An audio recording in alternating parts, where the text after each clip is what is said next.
Assalamualaikum warahmatullahi wabarakatuh. Sahabat-sahabat semua dimanapun Anda berada, terima kasih tetap setia mengunjungi channel kami, Umarat Atmojo Official. Kita lanjutkan cerita mengenai Raden Baroto. Jadi kalau di cerita sebelumnya, Raden Baroto itu udah membabati alas Ingas, dan ternyata pohon Ingas yang jumlahnya 4 itu pohonnya roboh, berdiri lagi, roboh, berdiri lagi, terus begitu sampai Raden Baroto ini jengkel, tapi dia tidak punya solusi lain selain terus melanjutkan merobohkan pohon itu. Nah, mengapa pohon itu kok bisa roboh, berdiri lagi, roboh, berdiri lagi? Karena gini, di toto gelar atau di dalam penglihatan biasa, pohon Ingas itu wujudnya pohon. Tapi sebenarnya dia itu adalah rumahnya makhluk halus. Balane Betari Durga. Tuh. Jadi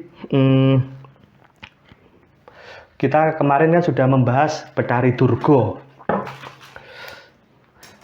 Yang wayangnya seperti ini nih, Betari Durga. Ini kan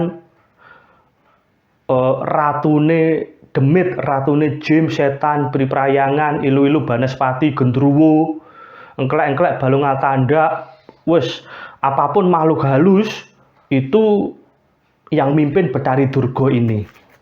Dan kala itu hutan Ingas, alas Ingas yang ada pohon Ingasnya itu merupakan rumah atau kerajaan atau keratonnya Betari Durga beserta anak buahnya.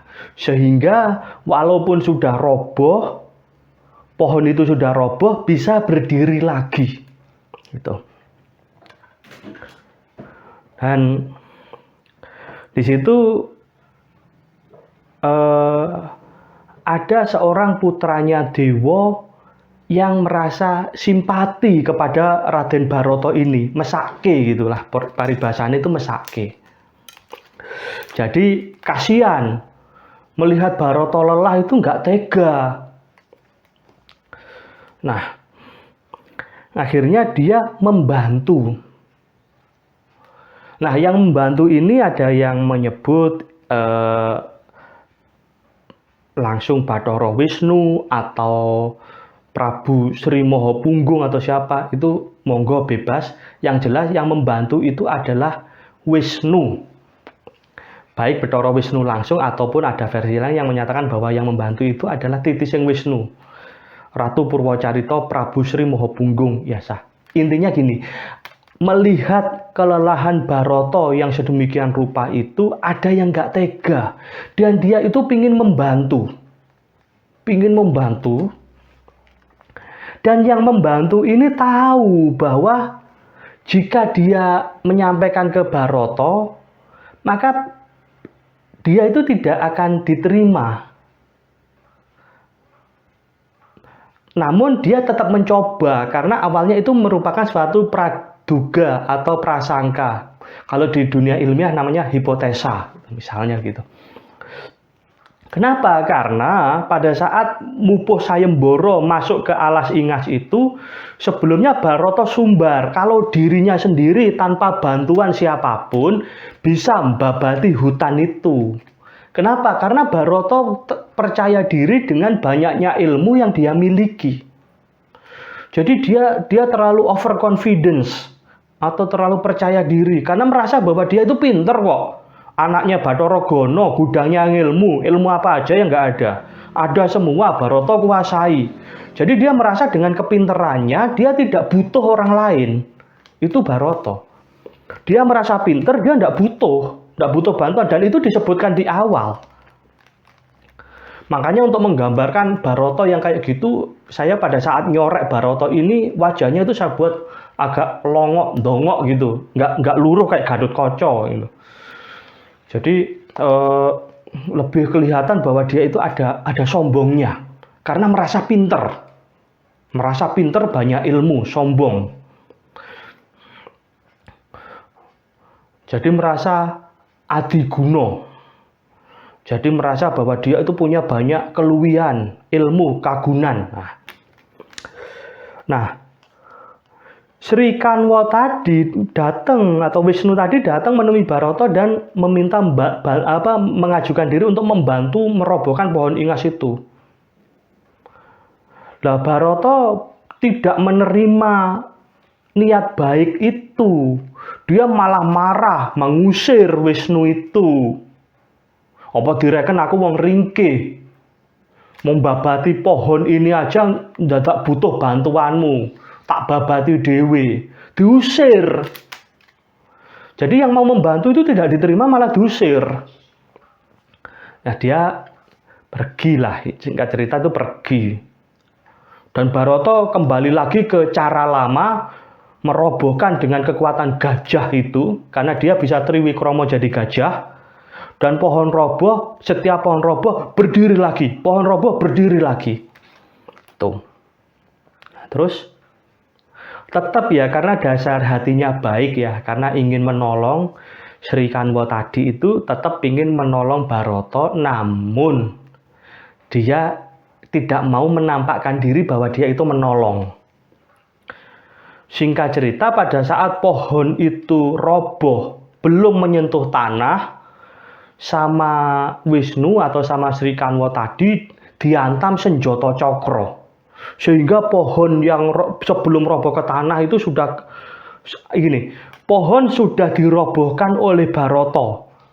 Sudah bergerak roboh tapi belum menyentuh tanah, pohon itu dihantam senjata cakra sehingga ajur. Sehingga menjadi hancur berkeping-keping. Kalau bahasa pedalangan itu biasanya ajur sewalang-walang.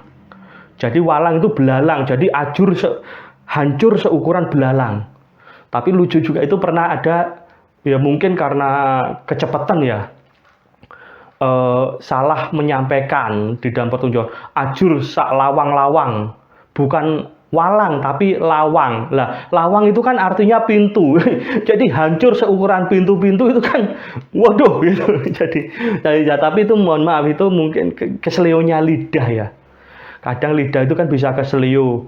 Bilang kepala jadi kelapa, bilang keledai jadi kedelai, misalnya begitu. Jadi keselio saking cepatnya. Jadi ajur sewalang-walang, ajur seukuran belalang-belalang kok menjadi ajur selawang-lawang. Jadi seukuran pintu gitu. Nah, tapi enggak apa-apa. Gitu. Pohon ingas hancur, dan karena hancur sewalang-walang dia tidak bisa berdiri lagi. Terus begitu sampai 4 pohon ingas itu hancur semua dan tidak bisa berdiri lagi. Dan pada saat pohon ingas sudah roboh nggak bisa berdiri lagi, Barata sumbar. Barata sumbar ke yang menyaksikan peristiwa itu. Hei sawangen, ora usah dibantu sopo-sopo, nyatane aku iso. Nggak usah dibantu siapa-siapa. Ini loh, aku bisa merobohkan pohon ingas. Ganti kuat di, kuat pohonnya apa kuat Baratane, kuat sing ambruk apa kuat sing ngembrukke. Jadi sumbar. Dia nggak tahu bahwa ada yang bantu. Tuh. Nah, di situ kan Bathara Guru menyaksikan hal itu. Jadi ada sanggit yang menyampaikan bahwa yang memberitahu si Barata itu Bathara Guru, ada juga yang memberitahu itu Lurah Semar, Ki Lurah Semar. Monggo mawon, bebas, gak ada yang salah. Intinya ada yang memberitahu, mengingatkan Barata bahwa ada yang bantu Barata sehingga pohon ingas itu hancur, gak bisa berdiri lagi. Nah, disebutkan bahwa yang bantu itu adalah Wisnu atau Prabu Sri Mahapunggung itu, Ratu Purwacarita itu. Barata sebelumnya udah terlanjur sumbar, malu. Untuk menutupi malunya dia marah. Nah ini loh, lagi-lagi. Terkadang itu orang itu kalau udah ketahuan salahnya dia malu, tapi untuk menutupi malunya dia tutup dengan marah, dengan muring-muring gitu. Nah, dia menantang perang Sri Kanwa tadi atau Wisnu tadi untuk perang. Bagi Baroto, kamu menyepelekan saya, wong aku nggak mau kamu bantu, kok kamu bantu. Padahal lo yang bantu itu ikhlas, yang bantu itu tidak apa ya, tidak ingin pamrih apa-apa. Tapi Baroto ini agak ada menyebalkannya untuk menutupi itu, karena dia sejak awal tuh niatnya dia ingin menunjukkan bahwa dia itu banyak ilmunya, dia sukses, sehingga watak yang seperti itu memunculkan arogansi turunan.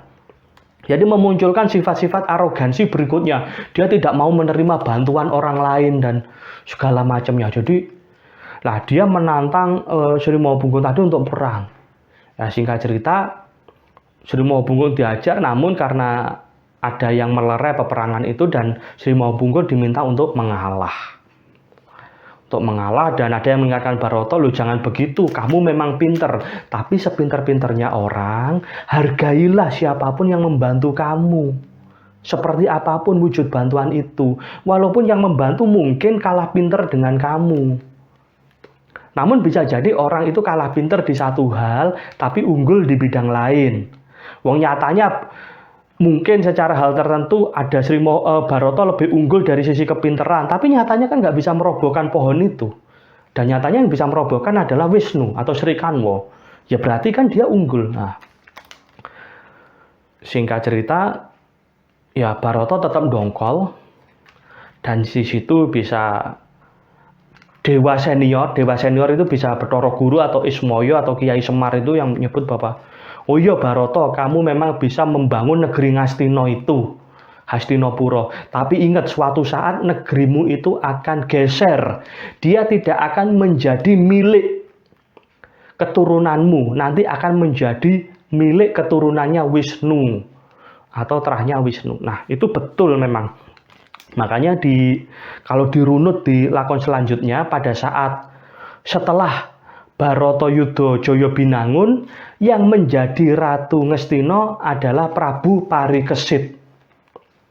Prabu Parikesit itu adalah putranya Raden Abimanyu dan Dewi Utari. Raden Abimanyu itu adalah putranya Raden Janaka. Dan Raden Janaka itu merupakan titis Wisnu. Kenapa? Karena di era Mahabharata, setelah Wisnu manitis ke Prabu Rama Wijaya, Wisnu oncat dari Prabu Rama Wijaya, Wisnu berikutnya manitis ke Prabu Kresna dan Janaka. Artinya Wisnu binelah panitise. Jadi Wisnu manitis ke dua raga, Janaka dan Kresna. Makanya di dalam hal apapun Janaka dan Kresna itu selalu bareng menjalankan dharmanya. Karena Wisnu binelah panitise. Sehingga jika selanjutnya negeri Ngastinapura yang dibabati Baroto itu kemudian kok yang menjadi raja bukan terahnya Baroto, lebih-lebih terah terakhir itu ada di Begawan Bisma dan Begawan Bisma wadat sehingga tidak punya turun lanjutan, maka kok ya tepat dengan lakon semula bahwa dewa-dewa senior itu tidak menerima kesombongan Baroto dan menyumpahi bahwa nanti negerinya Baroto itu akan geser kepemilikan, bukan dikuasai atau dipimpin oleh terahnya Baroto, karena terahnya Baroto akan cures, namun akan dipimpin terahnya Wisnu gitu. Itu. Ini Raden Baroto. Nah, singkat cerita Raden Baroto menjadi ratu negeri Ngastina. Ngastina itu berasal dari nama itu Ingas, itu alas Ingas itu tadi, pohon Ingas. Pohon Ingas itu pohon beracun ya, semuanya racun, daunnya racun, semuanya racun.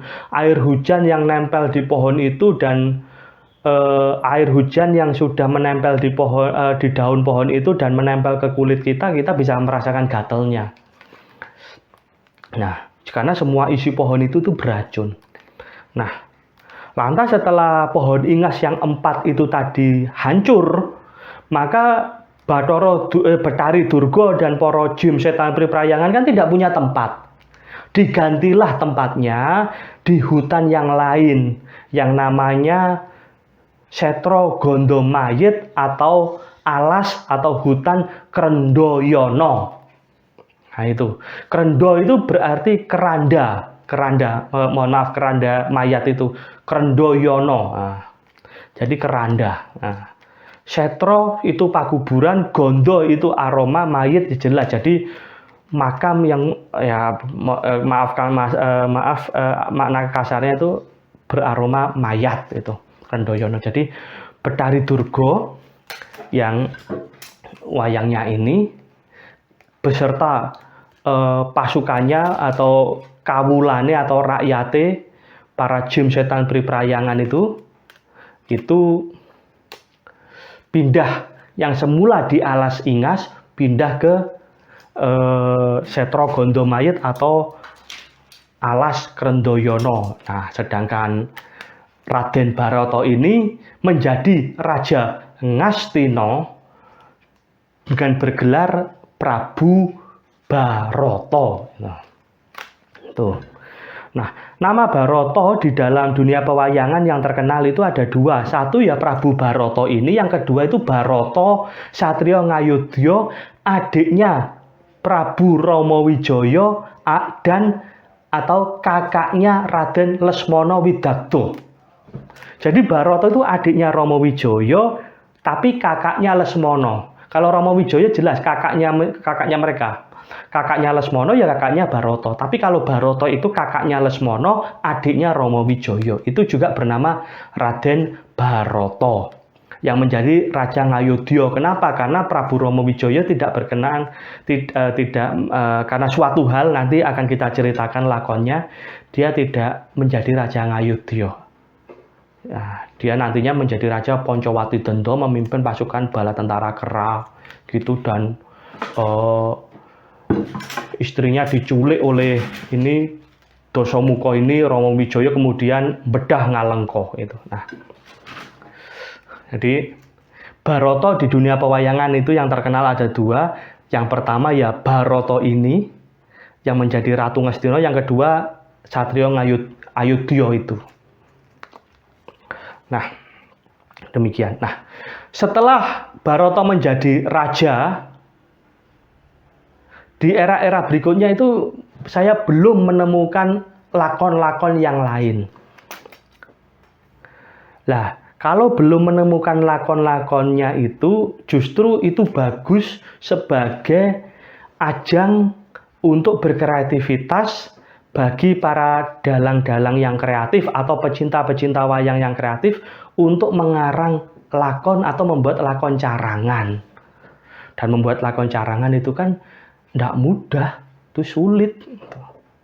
Yang pertama ya harus ngerti wayang, silsilah wayang, watak wayang, runtutan dan segala macamnya. Tuh. Nah, setelah eranya ini, lakon yang pernah saya lihat itu lakon ini di Sekutrem, kemudian di Begawan Sakri, kemudian di Porosoro dan berikutnya. Kalau Pandowo Kurawa itu banyak sekali lakon-lakonnya dan juga bisa dirunut, tapi lakon era-era sebelum itu sangat minim. Jadi pada saat kita melihat bahwa kenapa era ini kok belum ada lakonnya, ya anggap aja itu hadiah dari para leluhur atau dari para senior untuk kita yang generasi-generasi penerus itu untuk mengisinya dengan cerita-cerita atau lakon-lakon apa gitu.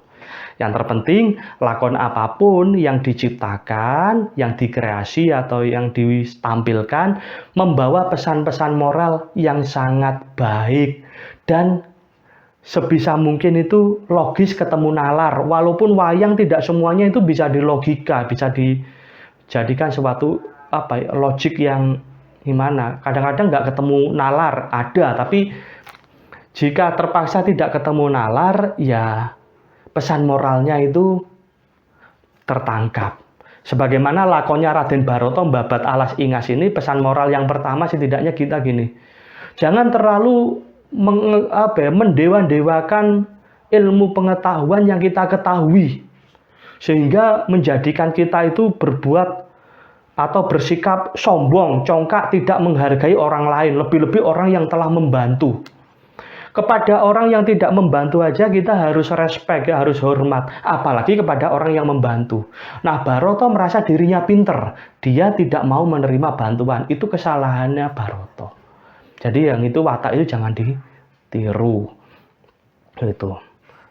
Yang kedua gini loh, prestasi atau kepintaran itu tidak selalu berkorelasi linear terhadap kekayaan, karena mengenai kaya miskin itu ya itu ranah yang lain. Ya memang betul kepintaran itu bisa menjadi sarana untuk mendapatkan kekayaan, tapi pada saat itu dibuat apple to apple, ibaratnya di matematika itu menjadi persamaan linier, Y sama dengan AX, di mana A itu adalah konstanta, X itu adalah variabel, persamaan linear gitu, ya ya kurang tepat gitu loh. Sehingga kalau nanti jadinya seperti itu ya eh, orang itu tidak menghargai ilmu itu. Karena ya kembali lagi, ilmu dan kekayaan itu suatu hal yang tidak harus linear korelasinya. Nah, Barata menganggap gitu, sehingga dia ingin menunjukkan bahwa dia itu harus tampak unggul di hadapan para dewa-dewa yang lain. Di hadapan, apalagi di hadapan para nom-noman atau orang yang sebaya dengan Barata. Barata itu ingin tampil bahwa dia itu peng-pengan, dia itu unggul. Gitu. Nah, jadi buat apa menyombongkan diri seperti itu, dan nyatanya juga istilahnya itu keberkahan negeri Ngastina yang hasil jeripayanya babat itu jadi berkurang karena kesombongan. Yang ketiga, hikmah yang bisa kita petik dari lakonnya Barata ini adalah ya kalau menolong orang itu harus ikhlas seperti yang dilakukan Wisnu atau Sri Mahapunggung. Walaupun mungkin yang ditolong itu belum tentu berterima kasih. Dan itu kan banyak sekali. Bahkan ditulung mentung itu kan banyak itu. Kayak gitu. Orang yang menganggap bahwa temannya yang menolong itu hanya sebagai alat atau sebagai sarana kemudahannya aja. Itu kan banyak, tapi kita harus melatih diri untuk ikhlas di dalam menolong siapapun. Seperti Sri Mahapunggung tadi. Itu. Demikian sekilas ya tentang Raden Barata yang bisa saya ceritakan. Terima kasih. Wassalamualaikum warahmatullahi wabarakatuh.